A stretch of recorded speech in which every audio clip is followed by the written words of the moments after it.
तान्हाजीराव, आपल्याला चिलखताची परीक्षा घ्यायची, वार काढा. तान्हाजीराव, आमची आज्ञा आहे, वार काढा, नाहीतर आज्ञा मोडली हे मान्य करा.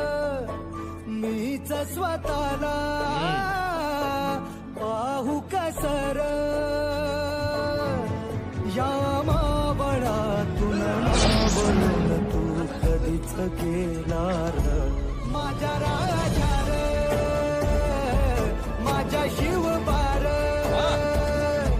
माझ्या राजा रे, माझ्या शिवबार. राघोजी काका पाहिलं का? पण राज, ते बघा काय झाले. हा? माझ्या